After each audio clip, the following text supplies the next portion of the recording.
ചെലവ് നിയന്ത്രിക്കാൻ കർശന നിർദ്ദേശങ്ങളുമായി ധനവകുപ്പ് രംഗത്ത് വന്നു. സർക്കാർ പരിപാടികളുടെ ചെലവ് കുറയ്ക്കണമെന്ന് ധനവകുപ്പ് ആവശ്യപ്പെട്ട് കഴിഞ്ഞു. ആവശ്യമില്ലാത്ത പദ്ധതികളും അവസാനിപ്പിക്കണമെന്ന് ധനവകുപ്പിൻ്റെ കർശന നിർദ്ദേശം ലഭിച്ചതായി ഞങ്ങളുടെ തിരുവനന്തപുരം ബ്യൂറോ റിപ്പോർട്ട് ചെയ്യുന്നു. അജീഷ് ജയകുമാർ തത്സമയം ചേരുകയാണ്. Ajeesh, good morning. You are welcome to Alappuzha.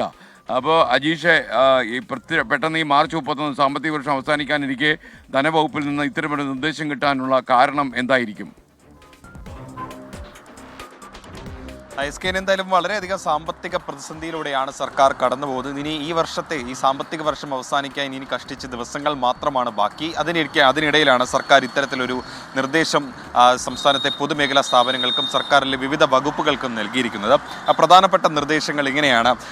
അതായത് വാഹനങ്ങളുടെ ഉപയോഗം, അതായത് സർക്കാരിൻ്റെ പല വകുപ്പുകളിലും വാഹനങ്ങൾ ഉപയോഗിക്കുന്നത് അമിതമാകുന്നത് ശ്രദ്ധയിൽപ്പെട്ടിട്ടുണ്ട്. അത് പരിധിക്കുള്ളിൽ നിർത്തണമെന്നൊരു നിർദ്ദേശമാണ് ഉണ്ടായിട്ടുള്ളത്. മാത്രമല്ല, ചില സ്ഥാപനങ്ങളിലൊക്കെ ഈ വാഹനങ്ങളില്ലാതെ ഈ ഡ്രൈവർമാർ ജോലിയില്ലാതെ ഇരിക്കുന്നൊരു സാഹചര്യമുണ്ട്. ഇത്തരം ഡ്രൈവർമാരെ മറ്റ് സ്ഥാപനങ്ങളിലേക്ക് പുനർവിന്യസിക്കണം.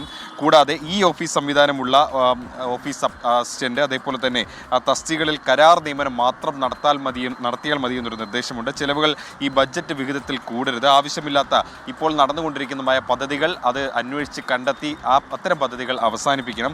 കൂടാതെ ഈ സർക്കാർ പരിപാടികൾ, ഈ സർക്കാർ മേളകളും മറ്റും സംഘടിപ്പിക്കാറുണ്ട്.